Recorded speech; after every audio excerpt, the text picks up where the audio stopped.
Running late? Are you almost there? Mom, calm down. It's me. So, you haven't gone there after all. Looks like the call was true. Did something happen? Our daughter had an accident. Come to the hospital right now. What? I'll be right there. Which hospital? Today, our granddaughter was supposed to visit us, but even after the time we were told, she hadn't arrived. Then, we received a call from our son. After taking the call, my husband and I started hurriedly getting ready to head to the hospital. As we were bustling around, the doorbell rang, and an unexpected person walked in. Long time no see. Oh, is that the smell of cookies baking? Wow, they look delicious. What? I was stunned to see my granddaughter, whom I thought had been in an accident, standing right in front of me. My mind stopped again, and this time my body froze too. My granddaughter, not understanding my reaction, seemed confused and froze as well. I called my son to make sense of the situation. This phone call significantly changed everything. I'm Susan. At 70, I'm already retired, enjoying my life.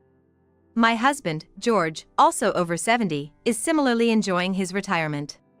Many people struggle during their retirement, but thankfully, due to our dual income and my husband's slightly higher earnings, we've been able to live comfortably.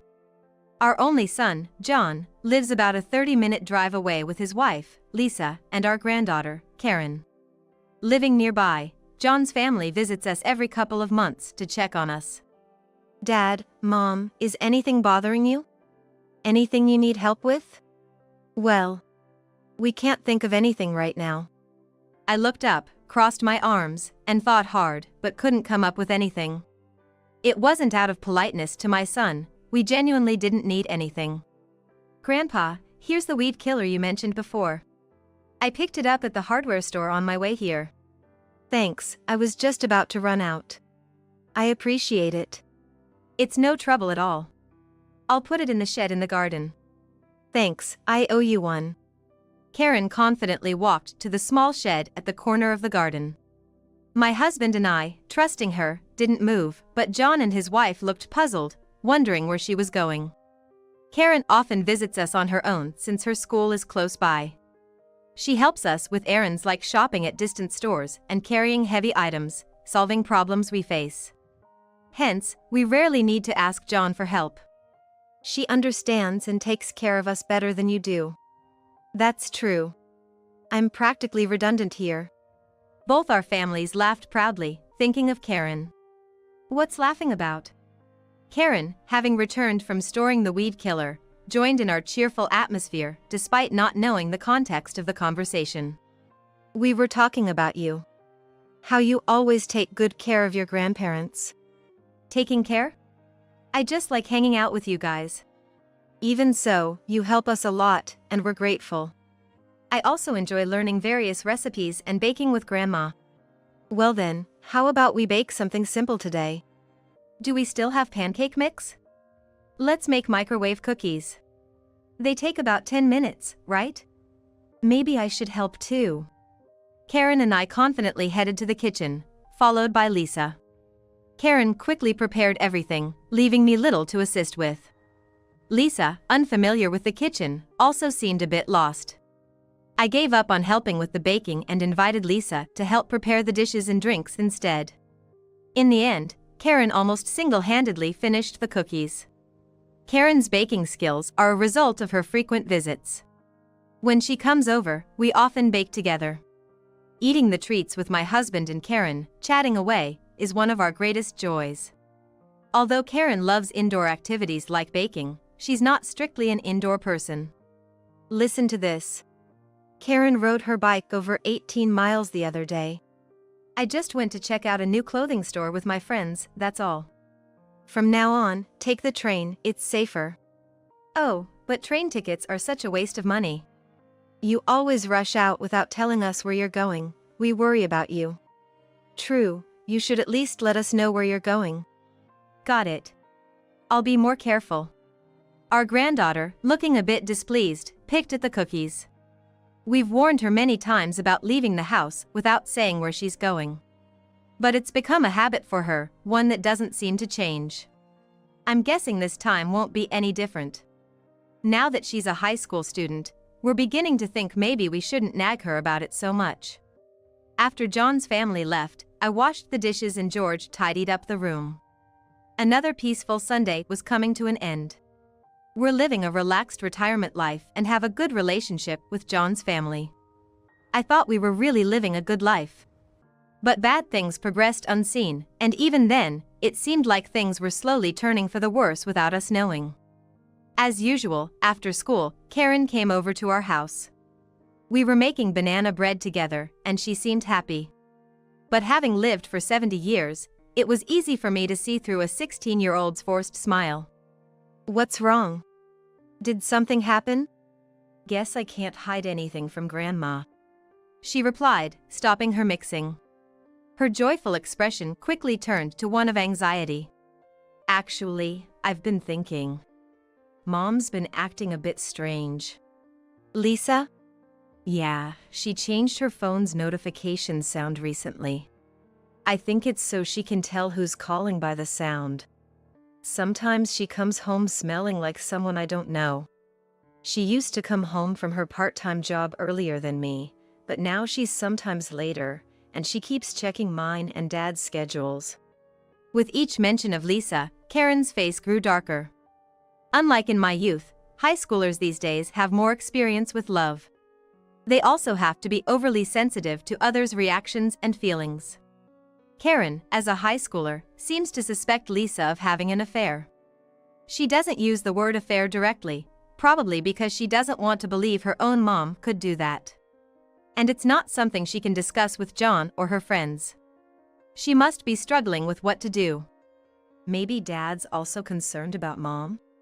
He seems a bit distant. You did well to talk about it. But for now, it's just that Mom's behavior has changed, right? I'll talk to your dad about it. Maybe there's just something they haven't told you yet. I avoided the word affair too, choosing my words carefully, but the air was heavy. Wanting to lighten her mood, I hurried to put the banana bread in the oven. It would take about 40 minutes to bake. Normally, time flies as we chat, but that day, our conversation was sparse, and we couldn't take our eyes off the banana bread. That night, I decided to call John to check on the situation. "Is everything okay between you and Lisa?" Karen seemed worried. I was afraid she'd noticed. She's been quiet lately, staying in her room, talking less. "Is Lisa really having an affair?" "I don't know. There's no evidence or certainty, just changes in her routine and interests. I can't just ask her outright if she's having an affair. So, all I can do is lightly probe through conversation and actions, mainly just observing. It's been over 15 years since Lisa married you, and she's always been kind to us, visiting with the family. It's hard to see her as someone who would have an affair. There's a good chance it's all a misunderstanding." Our relationship with John's family is good, as is ours. So, if we wrongly suspect Lisa of an affair, it could ruin this good situation. But if we do nothing, Karen will continue to feel anxious. And George is also troubled about how to interact with Lisa. John and I both sighed, feeling the dilemma. We couldn't come up with a good solution, so we agreed to think of one before our next call. George and I have been trying to find a good way to handle this, but days have passed without any bright ideas, and time just keeps slipping by. Paying a lot of money for a detective to investigate an affair, like in dramas or movies, is fiction. Reality is just like this. We've done nothing and 2 weeks have already passed. Karen hasn't visited in these 2 weeks. Which is unusual.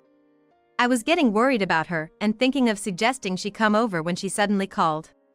"Grandma, can I come over tomorrow?" "Sure, that's fine. I'll come before lunch." "Looking forward to your cooking." I was surprised and relieved by her sudden call, and before I knew it, the call had ended with a mix of emotions. The conversation was a bit unclear, but it seemed like Karen was coming over to visit. Her voice sounded more cheerful than I expected. Maybe in these 2 weeks, we had somehow concluded that Lisa was innocent? Thinking about it, The whole affair suspicion was without evidence or certainty. Maybe I was just overly anxious about something that hadn't even happened. Deciding not to dwell on it anymore, I looked forward to Karen's visit with genuine excitement. The next day, I was waiting for Karen, baking cookies. It was Sunday, but only Karen was coming. John, who works in production management at a factory, apparently had to work due to an urgent deadline. Since John was working, Lisa decided to work her part-time job, so Karen was coming alone. Despite trying not to, I still felt a bit heavy-hearted, not having eased Karen's worries yet, making even the cookie dough feel heavier. Lost in thought, I forgot about time. Suddenly, I realized it was almost lunchtime, and Karen was running a bit late. I couldn't help feeling a wave of unexplainable anxiety. Restlessly waiting, I watched the cookies baking in the oven, trying to distract myself. After about 10 minutes, just as the oven timer went off, the phone rang. Thinking it was Karen, I answered without checking the number. Karen, are you running late? Are you almost here? Mom, calm down.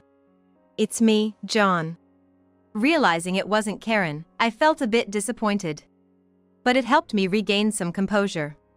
Hearing John's anxious voice on the other end, I asked, "It looks like you didn't go there after all. Then, it seems the call was true."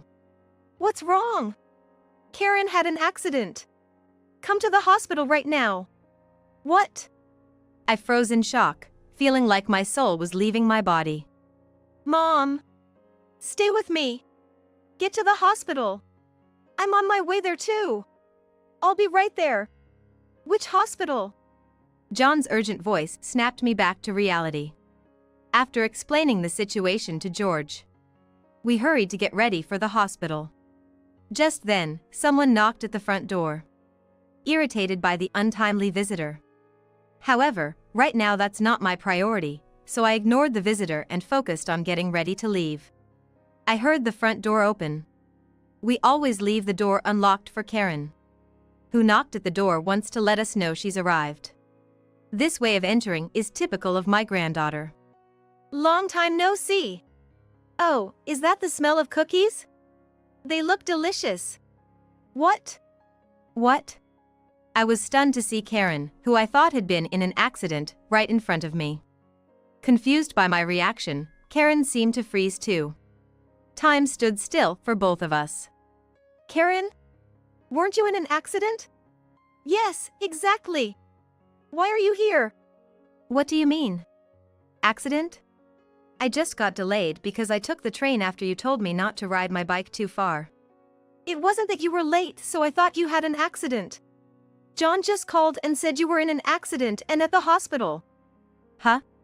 Dad said that?" George's voice brought us back to the present. Karen was safe and unharmed, that much was clear. My knees gave out in relief.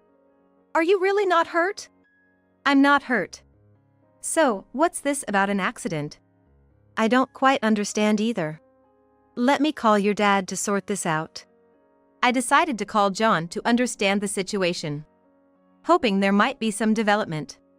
Regaining my strength, I headed to the phone. This call would significantly alter the situation. As soon as I called, John answered immediately. "Mom, I know it's confusing, but listen. I'm at the hospital now, but they said no one was brought in due to an accident. I also had them call nearby hospitals, but it's the same, no accident victims." "Calm down and listen. Karen is here with us, safe and sound. That's a relief. So, she's okay." "What does this all mean?" "It was Lisa who received the call. They said our daughter was brought to the hospital after an accident. She rushed out of the house and bumped into me on her way back, so we both came here. Now we're thinking the call might have been a prank." "Did the call come from the hospital?" "No, it was a cell phone number. They said emergency responders sometimes use cell phones, so it wasn't odd. But when we tried calling back, no one answered." "I see, so it was a prank." "But something's off. Mom, there's something I need to ask of you. Is that okay?" John's voice grew softer. likely not wanting Lisa to overhear. After hearing him out, I hung up and quickly took action. An hour later, I was in John's living room, applying a band-aid to my scraped elbow, which was stinging. Mom! Are you here? I'm in the living room. John seemed to be back. We conversed loudly across the distance between the entrance and the living room. Once he knew I was in the living room, I heard the hastened footsteps of two people approaching. Mom! Are you okay? Did you get hurt? I'm fine. Just a small scrape. John entered the living room, gripping Lisa's arm, likely to prevent her from escaping. Looks like my suspicion was right. Now, Lisa, please sit down. We need to talk. I patted the sofa, gesturing for Lisa to sit. Once she was seated, John and I took our places opposite her. Lisa, possibly desperately thinking of excuses, remained silent, staring at the empty table in front of her. To get the conversation going, I decided to confirm today's events from the morning. Today John had to work, and you were supposed to be at your part-time job, right? Did you go? No, I didn't. I lied about having work today. After John left for work, Karen went out to play, right? So, what did you do alone at home? I went shopping alone. You're lying, aren't you? I didn't raise my voice but stared intently, putting pressure on Lisa.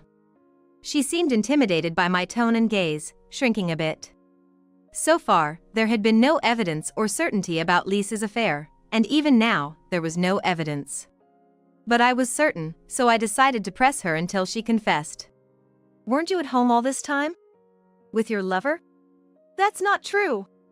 Lisa, who had been looking down, now raised her head to firmly deny my words. The lie about not going to work could be easily verified. But not the affair. Lisa seemed to be quickly deciding what to admit and what to deny. It seemed simple but required quick thinking to avoid being caught in a lie. I had to be careful with the flow of the conversation and my choice of words. Weren't you always asking about their schedules because you were inviting your lover over when you were alone? But today, John finished work earlier than planned, right?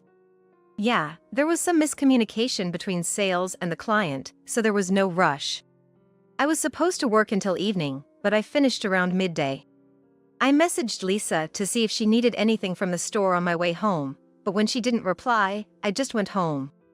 Lisa probably noticed the message when you were almost home, right?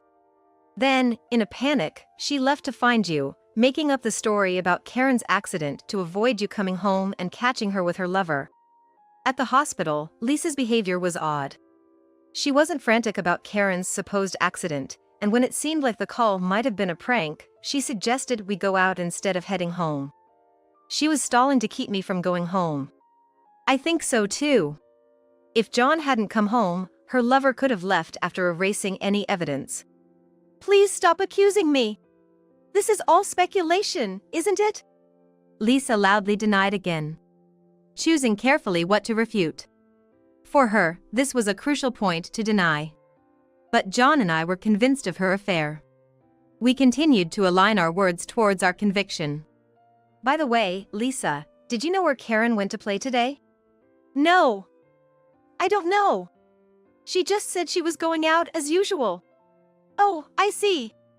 Lisa had been too focused on how to evade our accusations to notice what was happening right in front of her. Could this be called not seeing the forest for the trees? I had been in John's house since before they returned, meaning I had a key. Realizing that Karen had visited my house today, where she hadn't been for the past 2 weeks, surprised Lisa. Karen hadn't visited my house for about 2 weeks, so it seems Lisa didn't expect her to be at my place. Because Karen came to my house, instead of heading to the hospital, I ended up calling John to confirm the situation, and my destination changed from the hospital to John's house. After the call with John, I borrowed a key from Karen, left her in my husband's care, and hurried into the taxi I had called to go to the hospital, but I actually went to John's house. In the end, I didn't use the key I borrowed from Karen, but without it, I might not have thought to go to John's house. Everything turned out disadvantageously for Lisa. It's either sheer bad luck, Or perhaps a divine intervention against wrongdoing. Lisa noticed the band-aid on my arm. From the fact that I was at John's house earlier and got injured, she seemed to realize something. It was time to talk about my certainty of her affair. Actually, the house was unlocked, so I didn't need the key. I was shocked when I entered and found an unknown man there. He pushed me and ran out. This scrape on my arm happened then. It takes about 30 minutes to drive from my house to John's. But the taxi driver took some back roads and got there in about 20 minutes. Impressive professional skills. However, arriving too early meant I encountered Lisa's lover, who was in the middle of destroying evidence. The person who pushed me was your lover, right? I don't know such a person. Lisa firmly denied again. She seemed to think denying any connection to the affair would let her escape. Without tangible evidence like photos or recorded conversations, it's indeed the simplest and best strategy for her. But the moment I met the lover, Lisa's defeat was confirmed. So, the person I met was a burglar then? That would be the conclusion. Lisa, it's serious. A burglar entered this house. You need to call the police. Call the police? Of course. There was a burglary. But, we should check the house first to see if anything's stolen, right? You're surprisingly tolerant to let it go just because nothing was stolen. Or are you protecting the criminal? No. Then call the police now. Lisa took out her phone but couldn't make the call, just staring at the screen. John and I knowingly watched her, not intervening. The living room became so quiet, we could hear the clock ticking. After a minute of silence, Lisa still didn't call the police.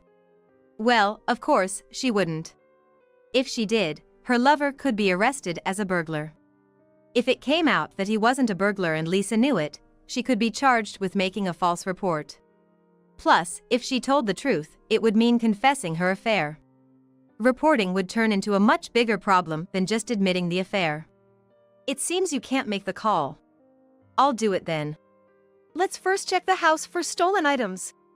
If nothing's stolen, there's no need to report, right? Besides, involving the police is troublesome. You might not report a theft, but I'm injured. I'll report it as an assault case. And I'll have to tell them about the break-in too. It might even be considered aggravated burglary. I can report it if you want. I can't just overlook a burglary. As John and I insisted on reporting, Lisa's face grew paler. If you admit to having an affair, and that the man I met was your lover, I won't report it. Choose. Was he a burglar or your lover? Admitting the affair means no police report, just resolving the affair issue. But denying it leads to a bigger scandal with the police involved. I gave Lisa a choice, but it was really only one option.